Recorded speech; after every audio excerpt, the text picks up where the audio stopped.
네, 여러분 안녕하십니까? 현장에 참석해 주신 그리고 또 온라인으로 접속하셔서 저희 국제 심포지움에 참여해 주신 여러분들께 감사의 말씀을 우선 드리고자 합니다. 2017년도 6월부터 저희 정밀의료 사업단이 출범을 하여서 만 4년 5개월 동안 쉼 없이 달려왔습니다. 그래서 저희들이 그동안 K마스터 암정밀 진단 치료 사업단에서는 10,000명의 진행성 암 환자들을 모두 그 유전자 분석을 완료하였고, 그리고 많은 환자분들이 저희 사업단에서 주관하고 있는 임상시험에 참여하셔서 정밀의료의 실제 경험을 하고 계시고, 전국의 여러 종양 전문의들께서 이러한 정밀의료를 현재 좀 시연을 하고 계십니다. 정밀의료 병원 정보 시스템은 출범 이후에 많은 노력과 그다음에 여러 시행착오를 이겨내시면서 이제는 고려대 의료원, 안암, 구로, 안산 3개 병원에 전부 정착이 되고 아주 모든 진료에 원활하게 잘 활용이 되고 있습니다. 그래서 클라우드 베이스의 정밀의료 병원 정보 시스템이 완전히 정착했다라고 말씀을 드릴 수가 있습니다. 그러나 이처럼 저희가 많은 환자분들 그리고 병원 정보 시스템의 효율적인 운영으로서 끝나는 것이 아니라 정밀의료의 성공은 얼마나 많은 국민들에게 이 정밀의료의 실효성과 그 효능을 느끼게 해드리면서 또 이를 같이 활용하여서 많은 바이오 헬스 산업의 활성화를 이루어가는 그런 확산에 대한 저희의 목적이 있기 때문에 이와 같이 국제 심포지움을 저희가 열고 있고, 작년에 코비드 때문에 열지 못했습니다만은 올해 12월에 저희 정밀의료 사업단들의 모든 연구 활동을 마무리하기 이전에 이제까지의 저희의 성과를 여러분들과 같이 공유하고 같이 토론하는 장을 마련하고자 이 자리를 마련하였습니다. 많이 적극적으로 참여해 주셔서 많은 토론과 그리고 아주 활기찬 그 디스커션이 있었으면 좋겠습니다. 다시 한번 참석해 주셔서 감사드리면서 저희 사업단의 심포지움을 시작하고자 합니다. 감사합니다.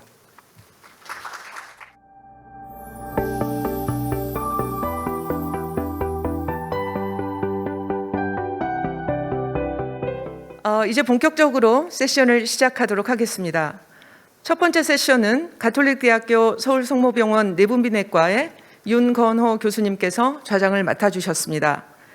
첫 번째 세션의 주제는 Perspectives of Korea Precision Medicine Enterprise입니다.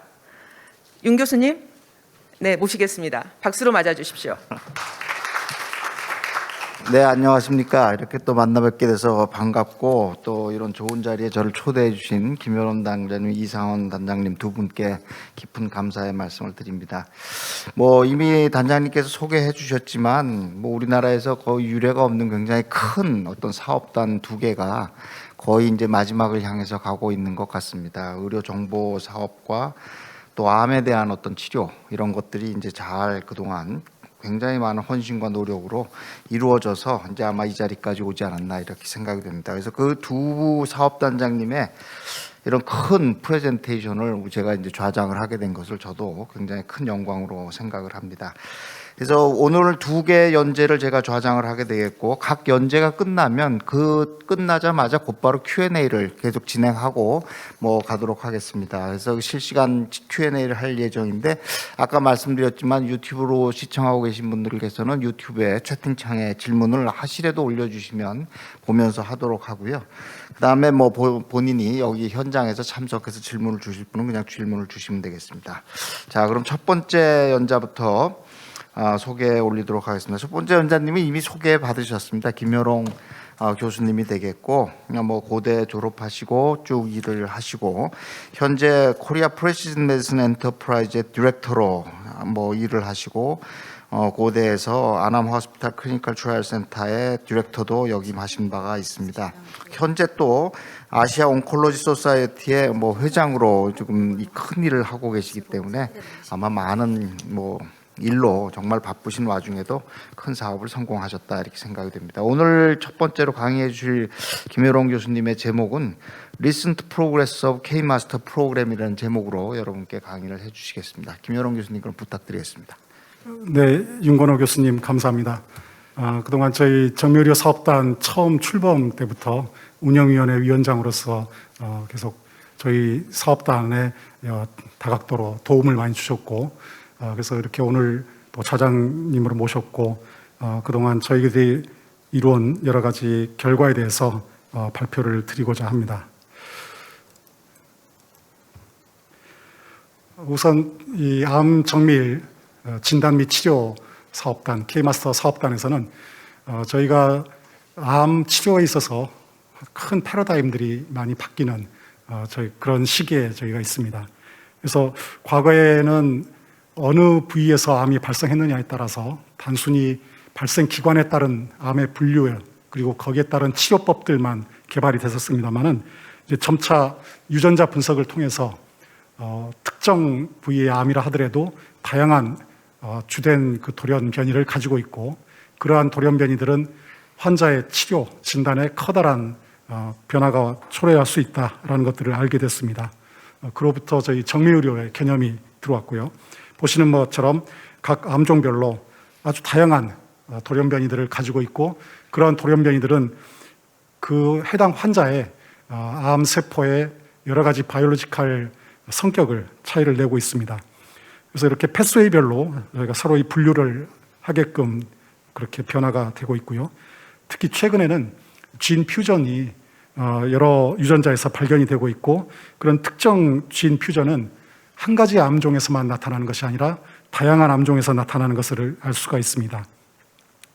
알크 퓨전 같은 경우는 주로 폐암, 그리고 렛 로스1 퓨전도 폐암에서 주로 나타나긴 하지만 다른 암종에서도 드물게 계속 나타나는 것을 확인되고 있고, 비라프의 퓨전 같은 경우는 다양한 암종에서 나타나고 있습니다. 그리고 FGFR2 퓨전 같은 경우는 담도암에서 특정적으로 나타나고 있습니다. 그리고 이들을 진 퓨전을 타겟으로 하는 신약들이 계속 개발이 되고 있어서 결국은 이렇게 각 암종별로 드물게 있는 유전자 변이 환자들을 어떻게 저희가 잘 찾아내서 그 환자들한테 맞는 특효약을 쓸 수 있는 기회를 제공해 줄 것인지가 정밀의료의 성공 요소라고 하겠습니다.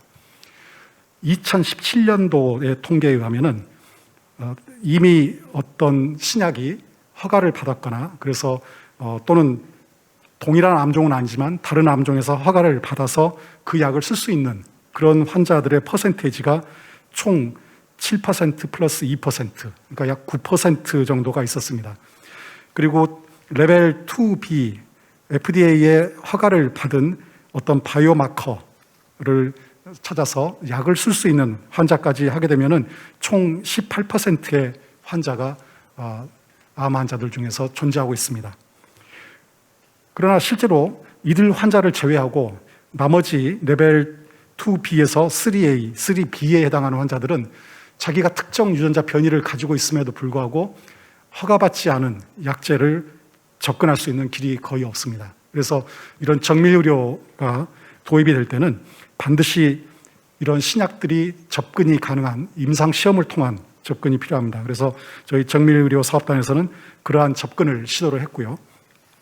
이렇게 정밀의료가 정착되기 위해서는 국가적인 여러 가지 노력이 필요합니다.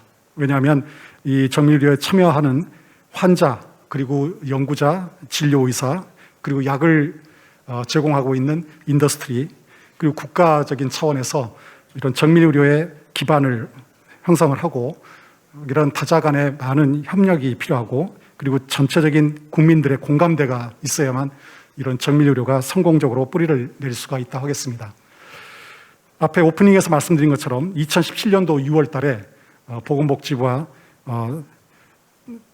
저희 과기정통부에서는 이 정밀의료 사업단 프로젝트를 출범을 시켰습니다. 그 큰 두 개의 사업단은 본 K-마스터하고 그리고 PHIS 사업단이 되겠습니다.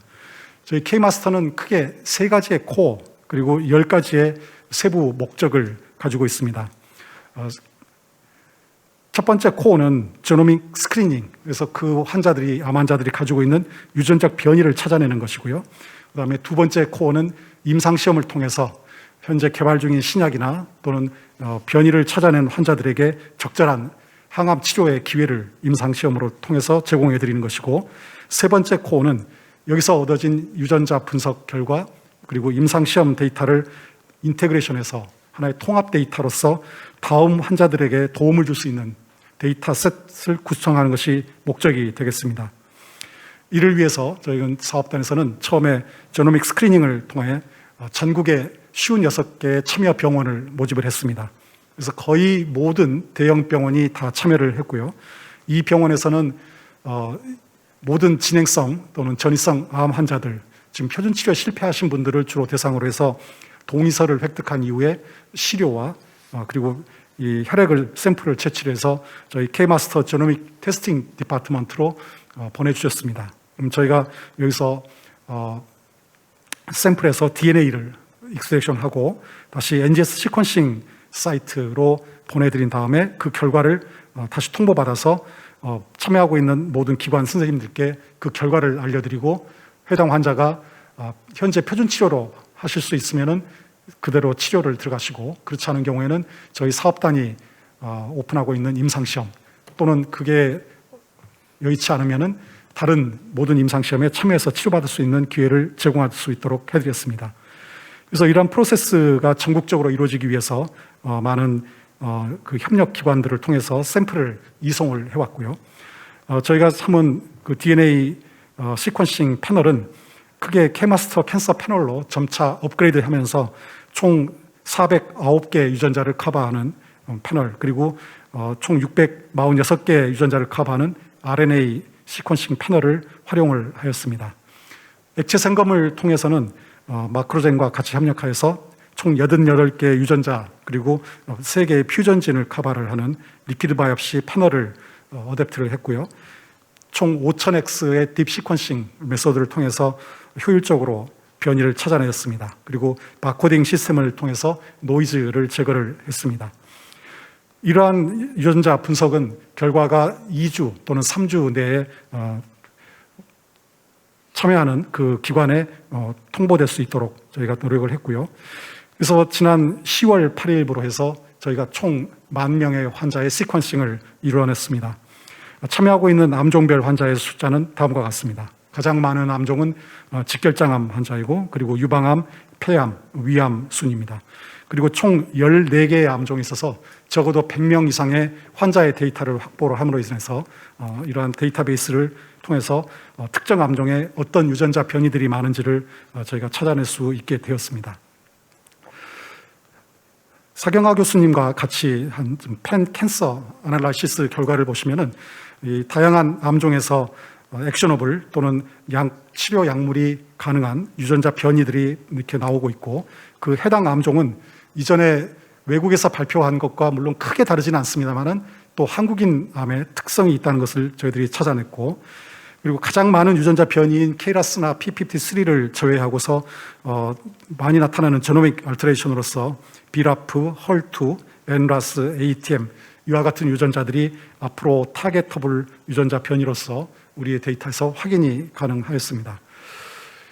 앞에 보여드린 슬라이드에서 여러분이 그 2017년도 데이터에서 레벨 1과 2A에 해당하는 환자들이 총 9% 그리고 합쳐서 18% 정도의 환자가 지금 현재 시장에 나와 있는, 마켓에 나와 있는 어떤 신약 또는 타겟티드 에이전트를 통해서 치료받을 수 있는 기회를 확인할 수 있는, 유전자 변이를 찾을 수 있는 그런 포션이었다고 하면은, 저희 사업단에서 분석한 결과에 의하면은 총 10,000명의 환자 중에서 9,600명이 그 분석 데이터를 얻을 수가 있었고요. 이 중에서 임상적으로 유의한 베리언트, 즉 온코제닉 또는 패소제닉 베리언트는 약 60%에 달하는 5,770명에서 확인이 되었습니다. 이 중에서 타겟터블 베리언트, 즉 새로이 추가가 된 여러 가지 인디케이션을 가지고 있는 표적 치료가 가능한 환자의 구는 전체 37.4%에 달했습니다. 그래서 2017년도에 외국에서 보고한 것과 비해서 거의 2배에 달하는 저희가 타겟터블 파퓰레이션을 찾아낼 수 있었고, 이에 더해서 최근에 마이크로세텔라이트 인스테빌리티가 높은 환자, 그리고 뮤테이셔널 튜머 버든이 높은 환자들은 면역 관문 억제제의 아주 좋은 치료 대상자가 됩니다. 그래서 이러한 요인에 대해서 분석한 결과 또 다른 추가로 약 14.5%, 15%에 해당하는 환자들이 또 면역 관문 억제제 치료 대상이 될 수 있는 환자라고 선별을 해낼 수 있었습니다. 다시 저희 데이터를 보여드리면은 이 암종별로 유방암 그리고 서비칼 캔서, 렁 캔서 환자에서 이런 타겟터블 베리언트를 많은 결과를 보였고요. 튜머 뮤테이셔널 버든이 높은 암종은 서비칼 캔서, 그리고 뉴로엔도크라인 튜머, 그리고 방광암, 두경부암 이런 순이었습니다. 그러나 전체 숫자로 보면은 직결장암과 유방암에서 튜머 뮤테이셔널 버든이 많이 찾아내졌는데 이것은 전체 N수가 크기 때문에 그렇습니다. 마이크로세텔라이트 인스테빌리티가 높은 환자군들은 서비칼 캔서, 게스트 캔서, 프로스테이트 캔서 순이었습니다.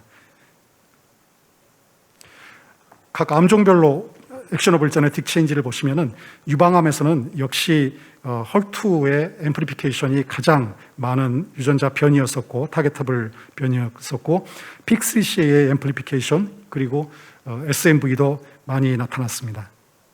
폐암에서는 역시 EGFR이 가장 대표적인 베리언트였었고요. 그다음 PIK3CA의 앰플리피케이션 그리고 헐투 앰플리피케이션과 맷 앰플리피케이션도 상당수 환자들이 찾아졌습니다. 그리고 EML4 알크 퓨전, 렛 퓨전, 로스 퓨전도 총 19명의 환자를 디텍트할 수 있었습니다. 위암에서 많이 나타난 유전자 변이는 역시 헐투 앰플리피케이션이 상당히 많은 환자에서 나타났고 맷 앰플리피케이션 그리고 PIK3CA와 헐투의 SMV가 나타났습니다. 직결장암 환자에서는 헐투 앰플리피케이션 환자를 상당수 저희가 찾아냈습니다. 그리고 PIK3CA 뮤테이션 그리고 비라프와 다른 유전자들의 SMV들도 찾아낼 수가 있었습니다.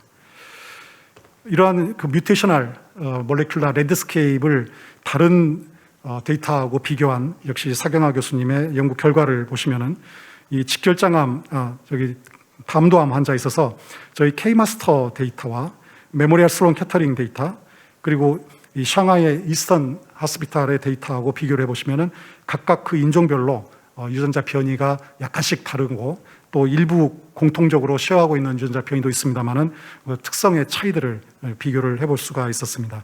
그리고 앞으로 이러한 노력은 점차 더 확대되어서 저희들의 의미 있는 유전자 변이들을 좀 더 확인할 수 있는 노력들이 이루어질 계획입니다.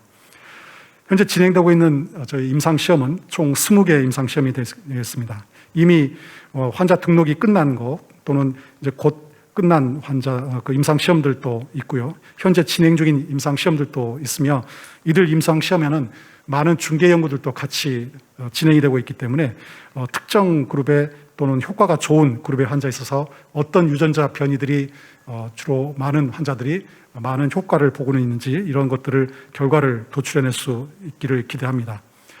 한 2명의 효과적인 그 치료 경우들을 말씀을 드리면은 이분은 소장암으로서 이전 치료에 실패하고 다양한 그 치료에도 간 전이가 발생을 했습니다. 저희 유전자 변이 스크리닝에서 MLH1의 패소제닉 베리언트가 확인이 되어서 저희 KM 임상 시험에 참여해서 니볼루맵을 치료한 결과 거의 간 전이 병변이 소실되는 것을 확인할 수 있었고요. 또 58세 여자 환자분으로서 PIK3CA의 뮤테이션이 있는 것을 확인을 하고 기존 치료에 많은 실패를 경험한 환자가 최종적으로 5번째 라인으로 저희 KM 임상시험에 참여해서 허주마와 게다톨리십이라는 신약을 치료받음으로 인해서 폐 전이 소견들이 많이 소실이 되는 이런 경험들을 한 바가 있습니다. 이와 같이 저희 사업이 진행되면서 많은 시스템들도 개발이 이루어졌습니다. K마스터에서 림스는 제노믹 애널라이시스 매니지먼트 시스템으로서 시료와 그 환자의 검사 과정이 어떻게 진행되고 있는지를 추적할 수 있는 시스템이고 K마스터 포탈을 통해서는 앞에 보여드린 10,000명의 유전자 변이를 포탈 시스템을 통해서 일반인들에게 공개가 되어 있습니다. 그래서 국내 또는 해외 모든 연구자분들이 본 사이트에 접속을 하셔서 우리 10,000명의 환자에서 암종별로 또는 유전자 변이별로 어떠한 분포를 가지고 있는지를 쉽게 보실 수 있는 사이트가 개설이 되어 있습니다. 매치마스터는 저희 연구에 참여하신 10,000명의 환자들이 각각 유전자 변이를 분석한 결과를 실시간으로 새로운 변이의 임상적 의미, 그리고 그러한 변이를 타겟으로 하는 임상시험에 오프닝되고 있는 그런 정보를 각 연구자들께서 확인할 수 있도록 만들어진 시스템이고요. 이것은 어떤 치료법 결정, 약제 결정에 있어서 디시전 서포티브 시스템으로서 활용될 수 있도록 개설이 되어 있습니다. 현재 K마스터 포탈과 매치마스터에 접속하실 수 있는 웹 어드레스를 이렇게 보여드립니다. 그래서 여러분들께서 접속을 하셔서 특히 여러 연구자분들께서는 K마스터 포탈에 회원 등록을 하시고 접속을 하시면은 저희 분석 데이터를 통계적으로 볼 수가 있고 확인을 하실 수가 있습니다. 매치마스터는 현재 참여하고 있는 그 기관의 종양 전문의 선생님들만 로그인을 하실 수가 있고, 그리고 그 기관에서 등록된 환자의 데이터를 처음에 유전자 변이 분석했을 때와 지금 현재 시점에서 새로운 다시 한번 분석을 해서 어떤 유용한 결과를 확인할 수 있는지 여부를 보실 수가 있습니다. 이와 같은 저희 K마스터 사업단의 현재까지 진행된 여러 성과에는 헌신적인 노력을 해주신 저희 사업단의 모든 분들이 공헌을 해주셨습니다. 그리고 지금까지 이런 사업단의 성공적인 진행을 위해서 노력해 주신 여러 저희 그 사업단의 사무국, 그리고 유전체 검사부, 임상시험부, 암데이터부의 여러분들께 감사 말씀을 드리고, 특히 우리 과에서 많은 환자들, 그리고 또 그 환자들의 결과를 분석하는데 같이 동참해 주신 여러 교수님들께 감사의 말씀을 드립니다. 앞으로는 어떻게 과연 이렇게 400억이 투입된 저희 K마스터의 연구가 어떻게 전 국민에게 확산이 되고 더 많은 연구 결과를 이룰 수 있을지 많은 고민을 해보고 있습니다.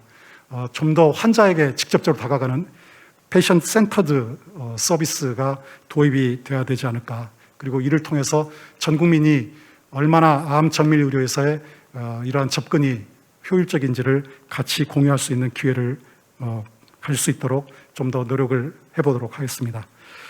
제 발표는 여기까지 마치고 또 온라인이나 여러분들께서 질문이 있으시면 거기에 답변을 해드리고 같이 토의를 하고자 합니다. 경청해 주셔서 감사합니다. 예, 시간을 많이 아껴주셔서 우리가 충분히 Q&A를 할 수 있는 시간이 있는 것 같습니다. 채팅창이나 혹시 여기 계신 분들은 손을 들고 나오셔도 좋고 자리에서 질문을 해주시면 좋겠습니다. 아직은 질문이 올라오지 않아서 제가 이제 하나 여쭤보면, 정말 많은 노력을 하셨는데 맨 말미에 말씀 주신 대로 이게 여기서 끝날 수는 없겠다. 이게 진짜로 뭔가 실제로 트랜슬레이션이 돼야 될 텐데, 아까 발표 중에 얘기하신 대로 뭔가 새로운 치료를 할 수 있는 변이나 이런 걸 찾았는데 약제는 허가가 안 돼 있고 쓸 수 있어야 되는데 안 되고, 지금 그런 것들에 대해서 지금 어떻게 접근을 하고 계신가요? 그런 경우는 결국은 임상시험이 가장 적절한 방법이 되겠고요. 근데 이제 저희 사업이 처음 시작될 때부터 제약회사의 직접적인 참여를 정부에서는 좀 원치는 않으셨습니다. 왜냐하면 국가 R&D 자금이 투자되는 데 있어서 그 결과가 어떤 특정 회사의 이익으로 반영되는 것을 조금 두려워하신 점들이 있는데, 미국과 일본 같은 경우에는 물론 글로벌 제약회사도 많이 가지고 있는 점도 우리나라하고는 차이가 있습니다만은, 그런 제약회사들의 적극적인 참여를 유도를 해서 즉 스폰서드 임상 시험을 이러한 정밀의료 플랫폼 하에서 적극적으로 활용하도록 유도를 하고 있습니다. 그래서 앞으로 우리나라도 좀 전향적으로 그렇게 자세가 바뀌어야 되지 않을까 싶고요. 그리고 지금 종양내과 학회에서는 여러 프로그램을 통해서 이렇게 정밀의료 기반 유전자 변이가 확인된 환자에게 아직까지 인허가 되지 않은 약제를 사용할 수 있는 기회를 열어주고 있습니다. 몰레큘러 튜머보드를 통해서 논의돼서 선정된 환자에게는 제약회사를 접촉해서 그 약을 쓸 수 있게끔 여는 그런 제도적인 그 기회가 마련이 되고 있기 때문에 지금 그거를 활용해 볼 수도 있고요. 그리고 무엇보다도 현재 가장 큰 허들은 이러한 정보를 알려주고 그리고 치료의 기회를 주는 데 있어서 환자들이 적절로 개입될 수 있는 여지가 많이 부족하지 않느냐. 그래서 환자에게 지금 국내에서도 NGS 패널 보험 급여가 되고 있기 때문에 근 100만 원에 해당하는 본인 부담금을 내고 한 검사 결과를 어떻게 해석을 하고 또 계속 업데이트가 되면서 나한테 맞는 새로운 치료약제가 새로이 개발된 점이 있는지, 또는 그 임상시험이 국내 또는 해외에서 어느 기관에서 열리고 있는지 이런 정보들을 지속적으로 제공을 해드림으로 인해서 그 환자들이 많은 혜택을 볼 수 있도록 그렇게 확대해 나가야 되지 않겠나, 그렇게 생각을 합니다. 예, 그러니까 뭐 홍보가 굉장히 중요하지 않을까. 그러니까 저희도 이제 주변에 환자들이 꽤 있는데 전혀 뭐 케이마스터 사업단에 대해서 모르고, 또 이제 그런 것들이 연구가 진행되는 상황이기 때문에 아마 홍보에 조금 제한을 갖지 않으셨나 생각이 되는데, 이제 많이 연구가 진행되고 거의 마칠 때가 됐으니까, 아까 보니까 굉장히 카툰 같은 것도 이쁘게 만들고 그렇게 그러셨기 때문에 좀 적극적인 홍보가 필요하지 않을까 이렇게 생각이 들고요. 제가 얼마 전에 보니까 이제 식품의약품안전처 내에서 레귤레이터리 사이언스에 대해서 굉장히 관심을 갖고 있습니다. 그러니까는 이제 조금 더 선진적인 규제를 해야 되겠다. 그러니까 뭐 막는다는 규제가 아니라 잘 터서 일이 진행이 되면서도 큰 일이 없도록 좀 서포트해야 되겠다는 생각을 굉장히 많이 가지고 계시고, 김강립 처장님이 굉장히 그거에 대해서 전향적인 생각을 가지고 계시더라고요. 그래서 한번 그런 쪽도 접촉을 해서 만약에 시퀀싱에서 어떤 데이터가 나오면 레귤레이터리 사이언스 보드나 이런 쪽에서 온콜로지하고 협력을 하셔서 그게 이제 성공 사례가 한두 케이스 되면 국민한테 굉장히 그렇습니다. 아마 어웨어네스가 올라갈 가능성이 있어서, 그렇게 되면 실제 어떤 임상으로 이게 접근이 되면서 사업보다도 어떤 발전이 많이 이루지 않을까 이런 생각은 좀 들고요.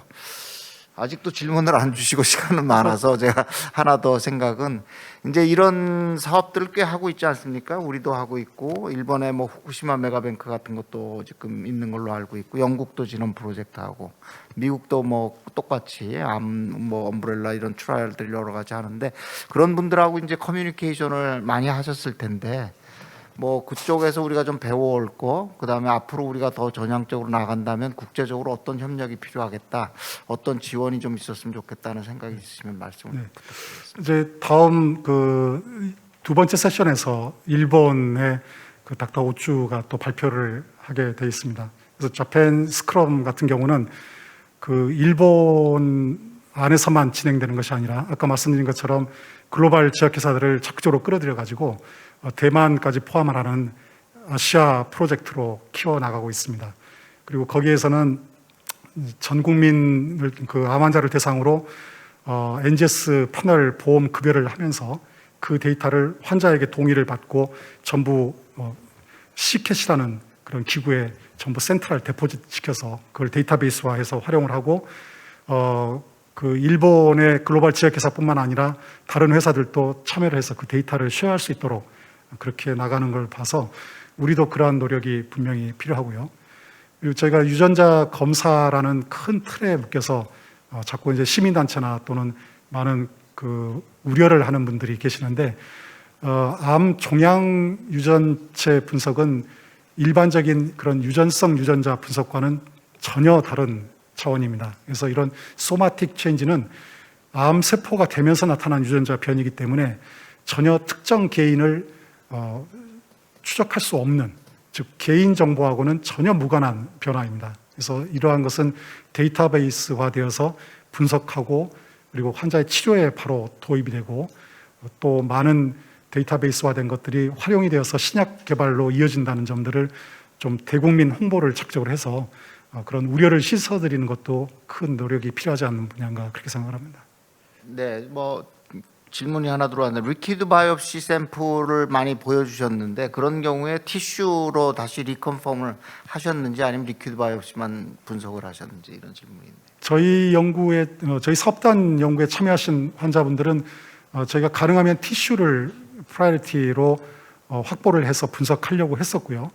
그 티슈를 제공할 수 없는 환자분, 또는 오래전에 수술적으로 제거를 하고 지금은 재발을 했는데 다시 조직을 얻기 어려우신 분, 그리고 뭐 다른 여러 가지 이유로서 조직을 얻기 어려운 분들을 주로 액체 생검을 하도록 하셨기 때문에 그 두 결과를 서로 비교해 본 점들은 없었습니다. 그러나 액체 생검이라는 것 자체의 활용이 계속 암 세포가 체내에서 이볼루션을 해가는 과정에서 어떤 특정 시점에서 현재 그 환자의 몸에 있는 암세포들이 어떤 유전자 변이를 가진 클론들을 대변하고 있는지를 보는 그런 목적이 있기 때문에 이제 점차 조직과 리퀴드를 비교 또는 얼마나 콘코던트를 가지고 있는지를 비교하는 것은 별로 임상적으로 의미가 없는 상황이 되어가고 있습니다. 그래서 현재 저희들이 이 환자에게 어떤 치료법이 가장 적합한지를 찾는 그런 마커로서 액체 생검을 주로 활용했다고 말씀을 드리겠습니다. 예, 뭐 많이 대답해 주셔서 감사드리고, 어쨌든 암이라는 큰 중증 질환을 앓고 계신 환자분들은 저희하고는 좀 완전히 다르다고 생각이 됩니다. 그래서 이게 굉장히 아카데미아의 롤이 중요하고, 어떤 지식에 대한 쉐어링이 정말 강조되는, 뭐 이게 특허다 산업이다 이런 거보다는 환자분의 어떤 생명 연장과 삶의 질을 개선시키기 위한 어떤 휴머니티가 굉장히 강조가 돼야 되는 그런 바탕이고, 그런 면에서는 좀 오픈 사이언스가 돼야 되고 오픈 데이터가 돼야지만 아마 우리도 뭐 글로벌의 어떤 멤버가 될 수 있겠다 이런 생각이 들고, 그간에 정말 큰 노력에 큰 박수를 드립니다. 큰 박수로 우리 강의에 대해서 감사를 드리도록 하겠습니다. 감사합니다, 교수님. 네, 감사합니다. 네, 그럼 두 번째 연자로 넘어가도록 하겠습니다. 두 번째 연자도 우리 이제 그 정밀의료 사업단의 큰 한 꼭지입니다. 그래서 이제 PHIS, 그러니까 정밀의료 의료정보 시스템을 그동안 개발을 하고, 그것을 이제 또 실제 이렇게 접목시키기 위해서 엄청난 노력을 해주신 이상훈 교수님이 되겠습니다. 아주 간략하게 이상훈 교수님의 양력을 소개해드리면, 고려대학교를 졸업하시고 뭐 고려대학교 의료원에 지금 의과학정보단장을 맡고 계시면서 PHIS 개발사업단 사업단장, 고대의료원에서 의생명연구센터장도 역임하신 바가 있습니다.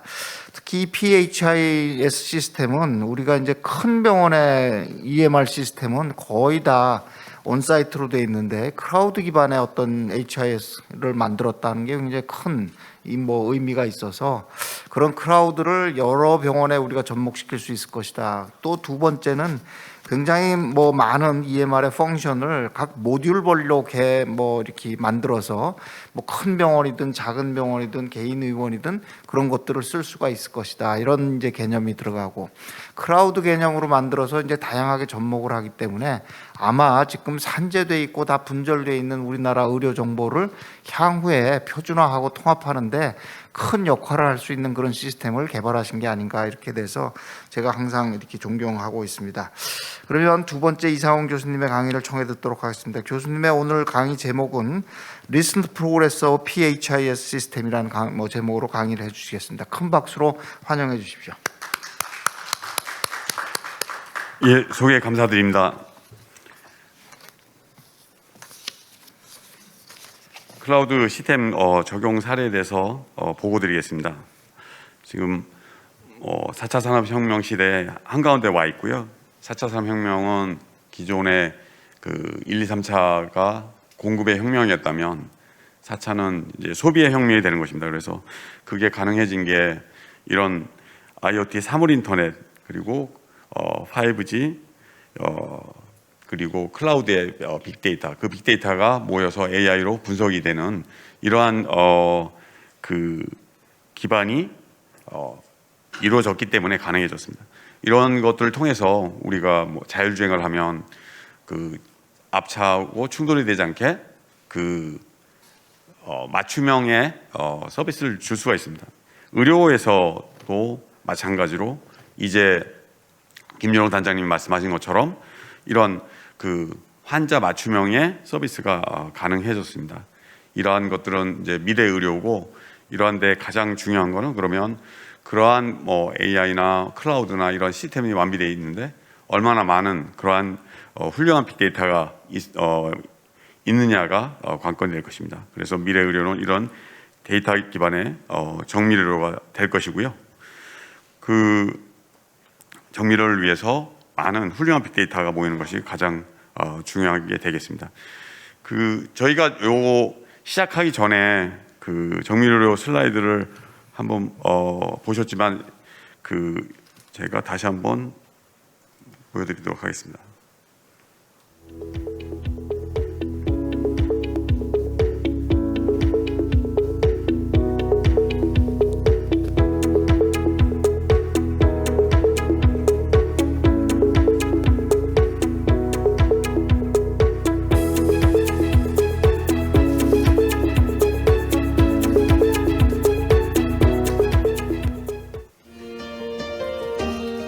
정밀 의료란 개인의 유전체, 임상, 생활습관 등 다양한 정보를 활용해 진단부터 치료까지 맞춤형 의료 서비스를 제공하는 것입니다. 그렇다면 클라우드 기반 정밀 의료 병원 정보 시스템은 무엇일까요? 정밀 의료 병원 정보 시스템은 혁신적이다. 기존 병원 정보 시스템은 환자가 다른 병원을 방문할 때마다 본인 정보를 스스로 제공해야 했다면 클라우드 기반 정밀 의료 병원 정보 시스템을 사용하는 병원들은 정보가 공유되어 환자가 다른 병원에 방문해 진료를 받더라도 연속적으로 진료를 이어받을 수 있습니다. 정밀 의료 병원 정보 시스템은 경제적이다. 클라우드 기반 병원 정보 시스템을 도입함으로써 병원에서는 기존 병원 정보 시스템의 운영과 유지 보수, 인프라 구축 비용 등이 절감되고 환자의 경우 병원 간 정보 공유를 통한 중복 처방, 중복 검사 방지, 맞춤형 치료를 제시하여 의료비를 절감시키는 효과가 있습니다. 정밀 의료 병원 정보 시스템은 생산적이다. 정밀 의료 병원 정보 시스템은 시간과 장소에 구애받지 않고 축적된 데이터를 공유함으로써 연구자 간 교류 및 협업이 가능하여 다양한 연구 성과를 낼 수 있고 인재 양성으로 이어져 국가 경쟁력 향상에 도움이 될 것입니다. 정밀 의료 병원 정보 시스템은 효율적이다. 저장 공간이나 성능을 손쉽게 확장할 수 있고 시스템 관리가 유연하게 이루어집니다. 데이터 백업이나 보안 체계는 비식별화를 통해 유지됨으로써 개인정보 보안 침해에 대한 우려도 적습니다. 클라우드 기반 정밀 의료 병원 정보 시스템은 환자의 종합적인 진료 정보를 표준화 및 시각화하여 제공하며 진단 기반 지능형 상병 자동 완성 기능을 제공하여 진료 업무의 효율성을 높입니다. 또한 환자의 상태를 한눈에 파악하고 해야 할 일이 누락되지 않도록 시각화하여 간호 업무의 효율성도 함께 높입니다. 그 밖에도 정밀 의료 병원 정보 시스템은 모바일 EMR, 라이프 로그 기반 PHR, 만성질환 발병 예측 리스크 케어, 지능형 POC 처방 가이드 등의 부가 기능을 구현합니다. 고려대학교 안암병원을 시작으로 안정화 이후 점차 보급 확산하는 것을 목표로 하고 있습니다. 대형 병원의 의료 IT 서비스를 지방 중소병원에서도 똑같이 사용할 수 있는 날이 머지않은 것입니다.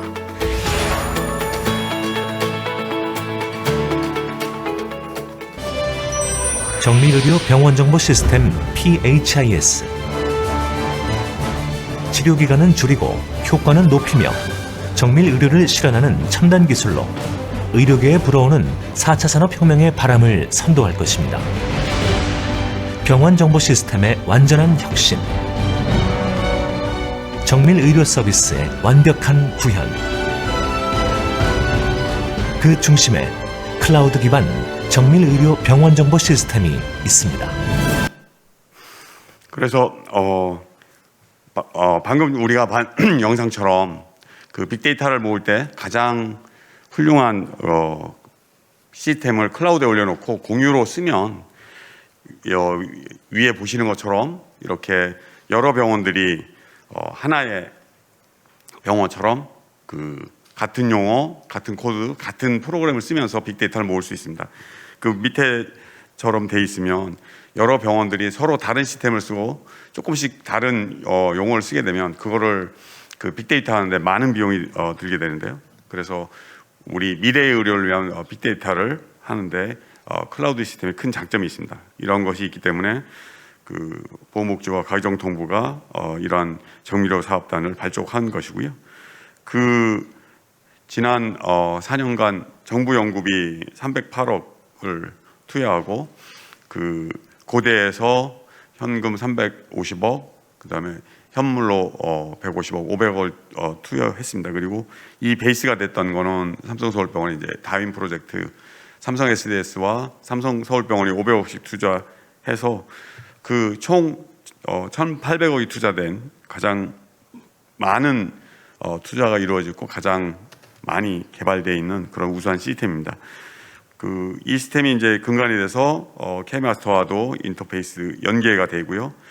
닥터 앤서 프로젝트에서 나오는 그런 AI들이 여기에서 인터페이스에서 계속 적용될 것입니다. 그리고 스마트 응급의료도 여기에서 인터페이스돼서 될 것이고요. 그래서 이러한 정부 프로젝트의 플랫폼 역할을 하게 되어 있습니다.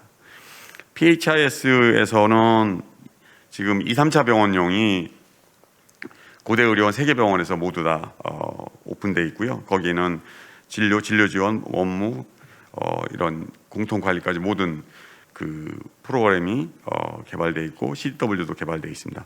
그리고 1차 의료기관은 그 비트 컴퓨터에서 개발돼서 지금 1차 의료기관을 대상으로 보고 확산을 하고 있습니다.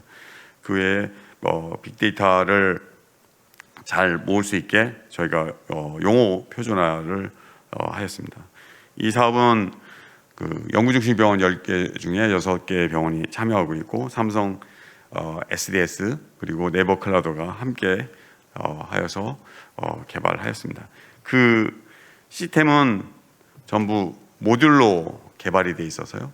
그 모듈이 각 병원마다 필요한 모듈만큼 사용하고 그 사용한 만큼만 사용료를 내는 시스템으로 되어 있습니다. 그리고 예전의 시스템 같은 경우에는 하나의 큰 프로그램으로 되어 있어서 그 프로그램이 10년, 15년 이렇게 되면 계속 프로그램이 거기에 덧붙여져서 나중에는 전체를 갈아엎지 않으면 안 되는 상황으로 이르게 돼서 차세대를 하게 되는데요. 이거는 모듈로 되어 있어서 그 모듈만 계속 상시로 업그레이드하면 그러면 차세대가 필요 없이 계속 최신의 기능을 유지할 수 있는 시스템으로 되어 있습니다. 그리고 말씀드린 것처럼 그 용어 표준화를 했는데요.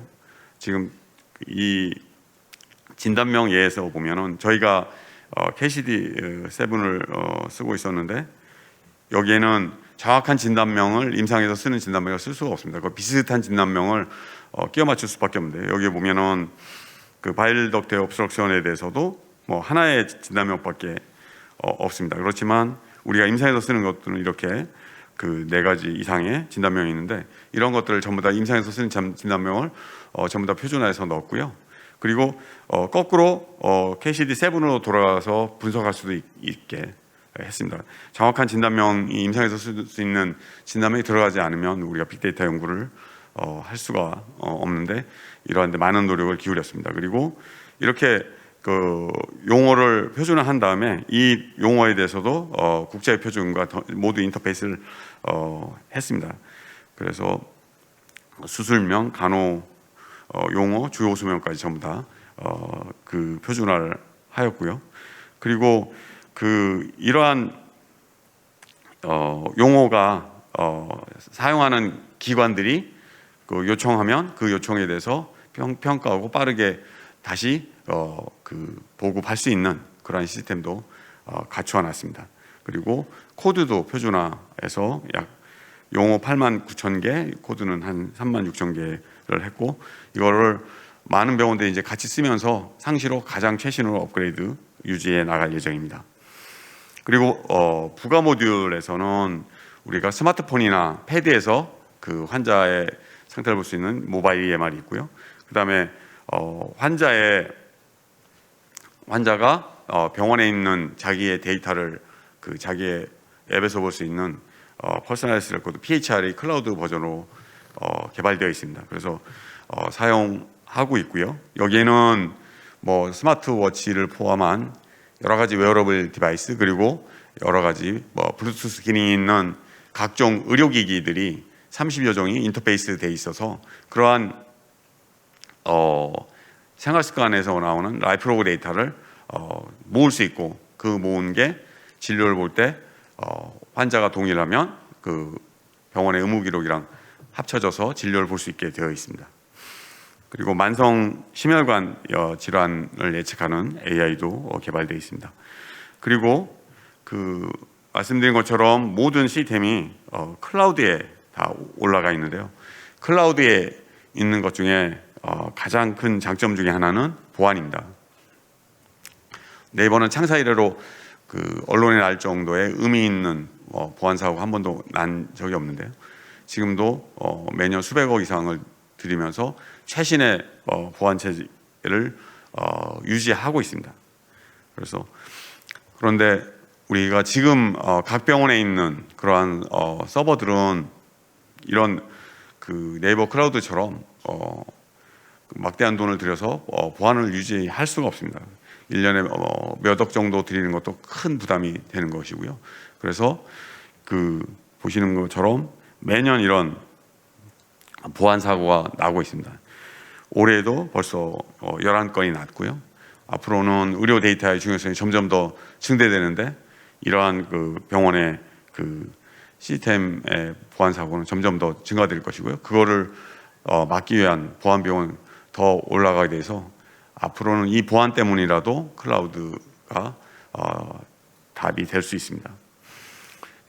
보안 쪽에서 본다면 그 클라우드에 있는 우리 의료 데이터는 우리 튼튼한 은행에 있는 뭐 개인금고라고 보면, 우리 영화 같은 데 보면 은행 직원하고 그 손님하고 키 2개를 넣고 열어서 뭐 귀중품이라든지 중요한 뭐 채권 같은 것들을 꺼내는 거 볼 수 있는데요. 지금 각 병원에 있는 그런 SI로 구축된 그런 시스템은 우리 개인 집에 있는 튼튼한 개인 금고라고 보시면 됩니다. 그래서 이러한 것들 때문에 클라우드의 중요성은 더 증대될 것입니다.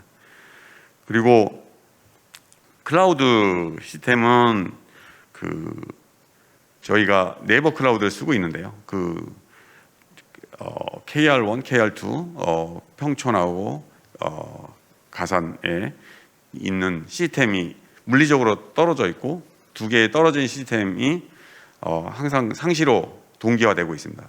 그래서 만약에 뭐 아이언 기지국 뭐 사태처럼 그런 사고가 발생한다 하더라도, 뭐 평촌에서 발생하면 가산에서 발생하면 평촌에서 두 군데 사이트에서 동시에 문제가 되지 않는 한은 바로 그 액티브하게 실시간으로 전환돼서 그 시스템이 안정화될 수 있습니다.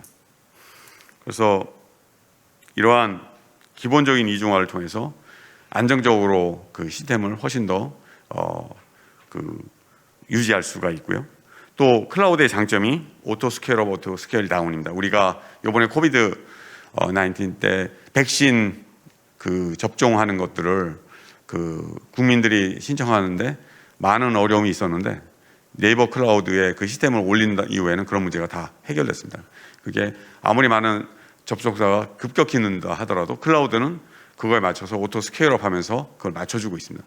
그래서 이렇게 우리가 병원을 운영을 할 때 급격하게 늘어나거나 줄 때 그거에 대해서 가장 유연하게 대응할 수가 있습니다. 그리고 향후에 병원이 더 증설이 된다든지 새로운 고대 의료원에 뭐 제사병원이 생긴다든지 하면 하나의 병원 정보 시스템 카피가 바로 클라우드에서 한 카피만 더 되면 바로 운영될 수 있는 그런 장점이 있습니다. 이렇게 해서 저희가 지난 3월 27일에 그 고대 안암병원이 최초로 클라우드로 오픈에 성공했습니다. 저희가 봤을 때 그 글로벌로 봐도 1000병상 이상 그 3차 종합병원이 클라우드로 오픈한 것은 최초라고 볼 수 있습니다. 그리고 이것이 그냥 뭐 500베드 이하의 중소병원이 오픈한 것보다는 이러한 희귀난 지질환자나 암 환자가 마지막까지 치료받는 그런 의미 있는 빅데이터가 있는 이러한 병원에서 오픈을 했고 그것이 완벽하게 성공한 것이 큰 의미가 있겠습니다. 저희가 이거를 오픈했을 때 병원에서의 공식적으로 환자를 줄이지 않고 오픈했습니다. 최근에 그 3차 종합병원에서 오픈한 예에서는 이런 예가 없었습니다. 타 병원에서는 오픈한 이후에 환자를 60%까지 줄이고 다른 병원에 항암 치료를 보내야 했던 그런 예가 얼마 전에도 있었는데요. 저희는 그 전혀 환자를 줄이지 않았고 그 병원 그 교수님들이 프로그램이 익숙하지 않으니까 자체적으로 좀 줄였는데 그 환자도 이제 3주 이후에는 완전히 회복을 했습니다. 이렇게 성공적으로 했을 때는 저희가 그 여러 중요한 KPI 항목을 품질, 데이터 이행, 기능, 인프라에 관해서 저희가 철저하게 그 체크를 했고 그거를 세부 항목별로 해서 진행 사항을 수치화해서 관리를 했습니다. 그래서 이런 걸 통해서 저희가 뭐 문제를 해결하고 진도가 늦어진 부분에는 더 많은 인프라를 투자해서 성공적으로 오픈할 수 있었고 그 저희가 클라우드를 개발할 때는 클라우드에 이렇게 큰 시스템이 올라가서 작동하는 예가 없어서 많은 중간에 어려움들이 있었습니다. 그런데 그런 어려움들 하나씩 극복해 나가면서 오픈했고 오픈한 이후에는 그 전에 개발할 단계에서 많은 어려움이 있었기 때문에 또 오픈한 이후에 클라우드에서의 어떤 문제가 생기지 않을까 많은 노심초사를 했었는데요. 아주 성공적으로 오픈했고 지금까지 모든 문제 없이 잘 구현되고 있습니다. 또 하나의 큰 그 업적 중에 하나는 대부분의 병원이 오라클 DB를 쓰고 있는데 이 국산 티베로 DB와 함께 클라우드 버전을 저희가 만들었다는 것입니다. 저희가 처음에 이 프로젝트를 했을 때 오라클에서는 만약 오라클 DB를 쓴다면 오라클 클라우드를 써야 된다는 조건이 있었습니다. 클라우드의 장점은 경제적이고 공유를 하면서 여러 병원이 그 효율적으로 돌아가야 되는데 만약 우리가 오라클 클라우드에 락인이 된다면 비용도 막대할 뿐만 아니고 그 모든 클라우드의 장점이 사라지는 그런 게 있었습니다. 그런데 기술력은 뭐 오라클의 한 95% 정도로 약간 뒤처지지만 오라클 DB를 대체할 수 있는 국산 티베로 DB가 있어서 티베로 DB와 함께 클라우드 버전을 같이 연구 개발해서 얹었습니다. 그 오라클은 본사의 방침에 따라서 이렇게 그 DB를 제공하지만 티베로는 그 24시간 저희와 함께 그 감시 체계를 통해서 유지 보수를 하는 그런 걸 하고 있고요. 그리고 그 지금 오라클과 호환되면서 경쟁할 수 있는 이러한 DB는 사실은 우리나라는 티베로가 있지만 중국이나 유럽에도 없습니다. 그래서 이러한 대안이 있었고 그러한 국내의 티베로 DB와 함께 이것을 성공적으로 했다는 것이 또 큰 장점이 되겠습니다. 비용은 거의 오라클 DB의 한 30% 정도, 70%의 세이브가 여기서 이루어졌습니다. 그래서 이러한 그 개발 성공 그리고 오픈해서 성공한 것들이 인정을 받아서 올해 그 과학정보통신의 날에서 IT 분야에서의 최고 훈장을 저희가 받게 됐습니다. 그래서 국가적으로도 인정을 받았습니다. 이 PHS의 장점은 이제 환자 중심으로 툴바를 통해서 환자를 한눈에 파악할 수 있고 예전에는 8번 정도 이렇게 클릭을 해야 파악할 수 있던 것을 한 번에 파악할 수 있게 하고 환자가 왔을 때 그 환자가 진료한 타임라인에 따라서 그 환자의 이력을 추적해서 볼 수 있고 그 옆에 각종 뭐 수술 기록이라든지 여러 가지 리포트들을 클릭하면서 볼 수 있게 그 편의성을 최대한 제공하고 있습니다. 그리고 검사를 예전에는 뭐 진단 검사, 영상의학 검사, 뭐 근전도 검사 여러 가지 검사가 있으면 거기를 따로따로 예약을 하고 따로 또 줄을 서서 수납을 했다면 이제는 통합해서 예약을 할 수 있고 한 번 수납을 할 수 있게 환자들에게 편하고 업무의 효율성을 높여놨습니다. 그리고 그동안 삼성서울병원과 고대의료원이 지난 20여 년간 개발한 각종 그 CDSS 기능이 다 탑재가 돼 있고요.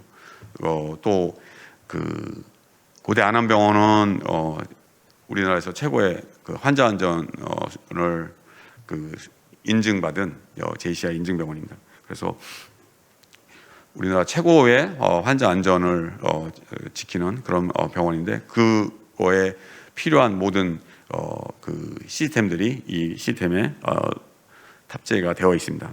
그리고 환자가 이상이 있는 뭐 크리티컬 밸류가 있다, 이 검사 이상이 있다 그러면 그거는 자동으로 그 의료진에게 노티가 갈 수 있는 알람 기능도 강화가 되어 있습니다.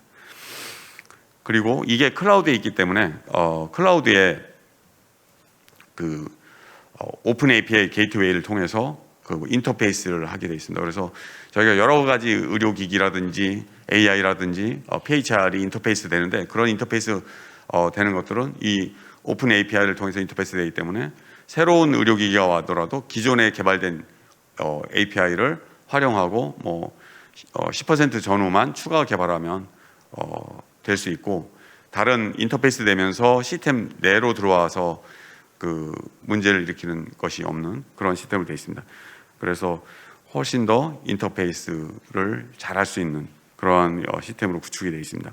그리고 PHS를 쓰는 병원들은 환자가 동의하면 이런 진료 기록을 공유하면서 진료를 받을 수 있습니다. 이렇게 해서 저희가 3개 병원에 그 저희 시스템이 오픈돼서 성공적으로 지금 돌아가고 있고요. 같은 용어를 쓰고 있고 같은 시스템, 같은 코드를 쓰고 있기 때문에 이 병원들은 서로 다른 병원이지만 하나의 병원처럼 우리가 빅데이터를 모을 수 있습니다. 이제 곧 제4병원 또 제5병원이 함께 조인을 할 것이고요. 부산에 있는 부산대를 중심으로 한 16개 병원이 참여하는 의사를 밝혔고요. 경북대를 비롯한 대구시도 많은 관심을 보여주고 있습니다. 우리가 이러한 그 국공립대학병원이라든지 이런 3차 종합병원들이 더 많이 합쳐지면 그러면 고대의료원과 삼성서울병원 이런 국공립대학병원이 같은 그 용어와 같은 시스템을 쓰기 때문에 보다 더 훌륭한 의료 빅데이터를 만들어낼 수가 있습니다. 지금 우리가 연구하고 있는 것 중에 가장 효율적인 게 이런 커먼 데이터 모델, CDM 모델입니다. CDM 모델이 아주 훌륭한데 이 단점이라고 하면 전체에 있는 데이터의 한 20% 정도 그렇게 매핑을 해놔도 뭐 데이터의 70 내지 80%를 커버할 수 있기 때문에 이렇게 하고 있는데, 전체적인 경향이라든지 뭐 논문을 쓴다든지 이런 것들을 하기에는 좋지만 그걸 가지고서 그 정밀의료 맞춤형의 AI를 개발한다든지 이렇게 할 때에는 부족함이 있습니다. 그런데 이 PHS는 같이 쓰는 병원의 데이터는 100%를 함께 그 모을 수 있기 때문에 서로 시너지를 낼 수 있는 좋은 그 시스템입니다. 그래서 이러한 것들이 PHS의 큰 장점이고 기존에 있는 그 CDM과 함께 그 빅데이터를 연구하면 훨씬 더 좋은 결과를 낼 수 있을 것입니다. 이렇게 해서 빅데이터가 모이고 지금 저희가 고대 의료기술지주회사의 자회사로 그 이러한 PHS를 유지 보수할 수 있는 그 유니버스라는 스타트업을 그 네이버와 삼성공익재단 그리고 고대 의료기술지주회사가 공동으로 창업을 했습니다. 그래서 지금 2년이 됐고 지금까지 잘 유지하고 있습니다. 앞으로 제4병원, 제5병원이 한꺼번에 조인하면서 훨씬 경제적으로 효율적인 그러한 시스템을 함께 쓰고 같이 빅데이터를 만들어 나갈 수 있고요. 이렇게 빅데이터가 만들어진 것들이 우리 많은 AI 스타트업이라든지 뭐 네이버라든지 삼성 SDS라든지 이런 기업들이 환자 맞춤형의 AI 솔루션 또는 많은 글로벌 빅파마 국내 제약회사들이 새로운 신약을 개발하는데 활용하게 될 것입니다. 이렇게 될 때 우리나라가 글로벌 헬스케어 리더의 한 나라가 될 수 있을 거라고 생각합니다. 예, 감사합니다. 네, 이 선생님 뭐 아주 수고하셨습니다. 그 큰 일을 하시고 또 더군다나 이제 세계 고대 큰 병원에 아주 성공적으로 론칭했다는 건 아주 좋은 소식도 있고 그래서 참 잘 된 것 같습니다.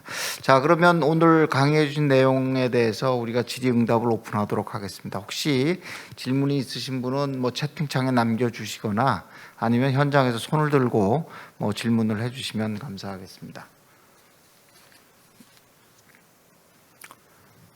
뭐 또 없으니까 우선 제가 또 하나 물어봐야 될 것 같아요. 그래서 제가 이제 우리 사차위에서도 이제 마이 헬스웨이라는 걸 통해서 PHR 기반의 의료 정보 통합을 이제 하려고 준비를 하고 뭐 지금 하고 있는데 이 들여다봤더니 굉장히 어려운 데가 2차 병원들이 좀 어렵더라 이런 느낌이 많이 들더라고요. 왜냐하면 3차 병원은 그 나름대로 자기네 퀄리티를 유지하면서 하고 있기 때문에 거기서 어떤 기준만 잘 내려주고 지원이 좀 되면은 그 다음에 이제 우리가 어떤 통합은 괜찮은데 그 1차 의료기관은 뭐라 그래도 또 1차 의료기관 EMR 몇 개만 통합하면 될 텐데 2차 의료기관이 굉장히 다양하고 복잡하고 어려워서 아마 PHI 시스템이 이걸 퍼급해 나가면서 2차 병원들을 조금 레벨업 시키는데 큰 도움이 되면 좋겠다는 생각을 전에부터 하고 있었는데 그런 쪽도 많이 시도를 하셨잖아요.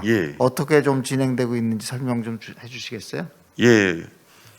말씀하신 것처럼 뭐 1차 의료기관은 몇몇 EMR 회사가 있는데 그 2차 의료기관 한 400, 500병상 규모에는 많은 그런 어려움이 있고 그런 병원에서도 그런 시스템이 뭐 10년 이상 써오면서 병원에 그 서포트하기 좀 부족한 그러한 상황입니다. 그래서 지금 PHIS는 구로병원, 안암병원이 뭐 1,100병상, 1,050병상, 그다음에 안산병원이 이제 800병상 이렇게 돼서 800병상 정도까지 규모에서 3차 병원에서 쓸 수 있게 되어 있고요.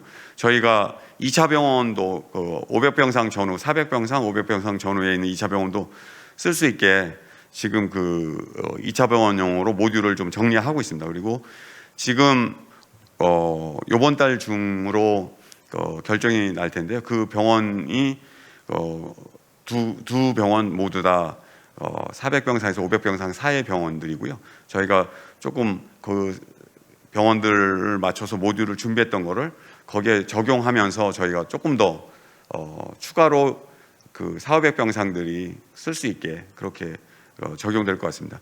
저희가 실제로 400병상 병원에 갔을 때는 그 EMR을 했을 때 병원에서 그 진료를 했을 때 그 수익이나 이런 것들이 그 시스템에서 조금씩 에러가 있어서 정확하게 이런 숫자가 잘 안 맞는 문제가 있고 그래서 그거를 다시 수기로 계산하면서 엑셀로 정리하고 뭐 이런 작업들을 계속 하고 있었습니다.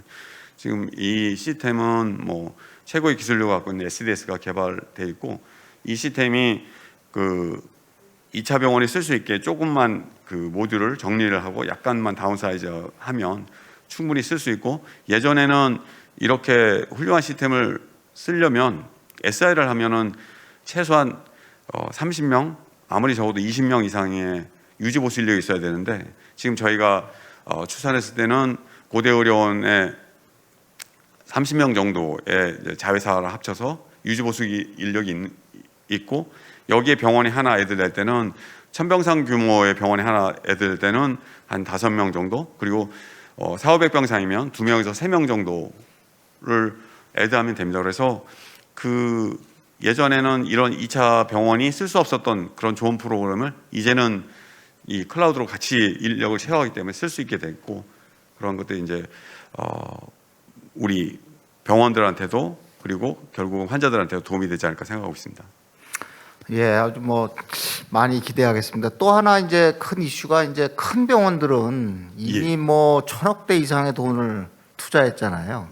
뭐 아산도 그렇고 뭐 세브란스도 비슷하고 우리 카톨릭 의료원도 비슷해서 그거를 이제 바꿀 가능성은 내가 별로 없지 않을까 이런 생각은 들거든요. 서울대도 마찬가지고.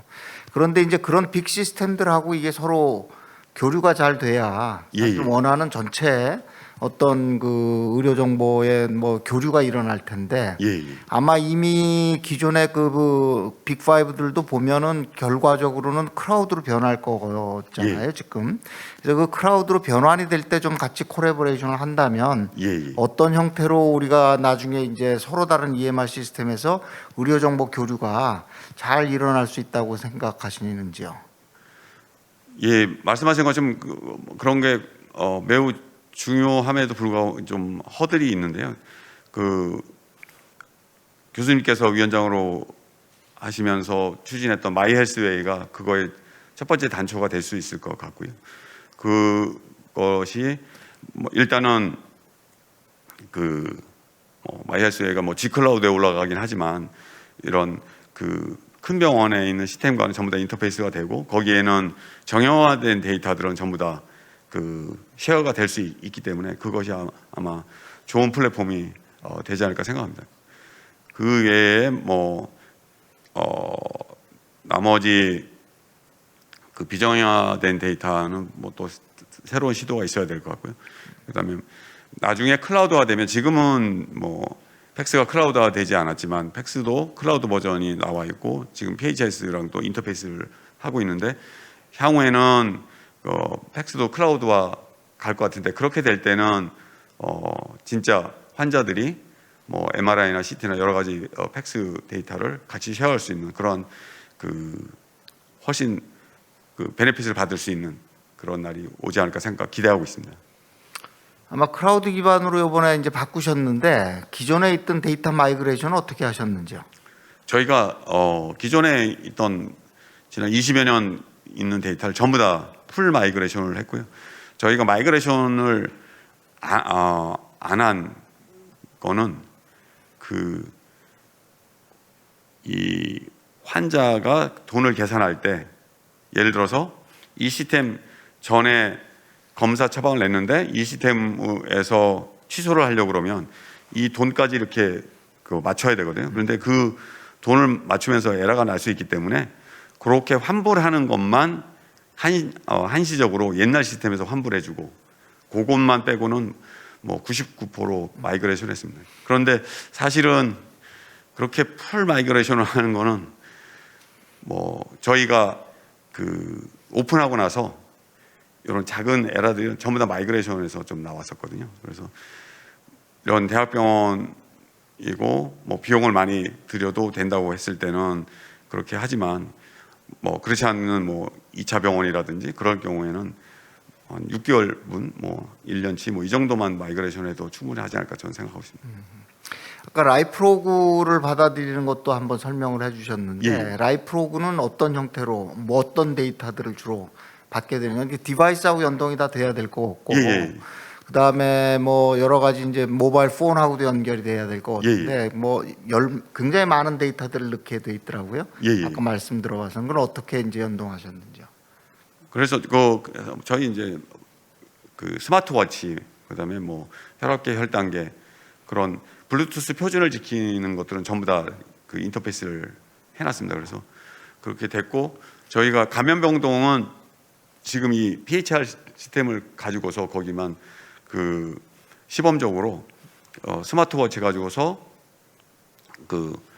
물론 부정확하긴 한데 체온, 산소 포화도, 그다음에 맥박수, 그다음에 혈압 요걸 측정을 해서 모니터링 해가지고 차팅할 수 있게 했습니다. 그래서 저희가 이제 해봤는데 뭐 혈압이나 이런 것들이 부정확해서 뭐 이런 혈압을 중요하게 관리해야 되는 환자들한테 쓰기는 좀 부적절하지만 그래도 뭐 그걸로 측정을 하고 저희가 이제 또 다시 간호사가 측정했을 때 그 차이를 또 보정하면서 나가고 있고요. 혈압, 혈당 뭐 이런 것이 중요하지 않은 환자라면 간호사들이 뭐 그거를 이렇게 체크하는 것보다는 이걸로 체크를 하고 오차만 이렇게 수정하면 그러면 훨씬 더 간호사의 로딩도 줄일 수 있지 않을까 생각하고 있습니다. 네, 뭐 질의응답 감사합니다. 혹시 프로에서 질문 있으신지요? 뭐 채팅에서는 더 이상의 질문 없는 것 같은데 프로에서도 질문이 더 이상 없으시면 강의 감사드리고 우리 큰 박수로 강의에 감사드리면서 마치도록 하겠습니다. 감사합니다. 네, 감사합니다.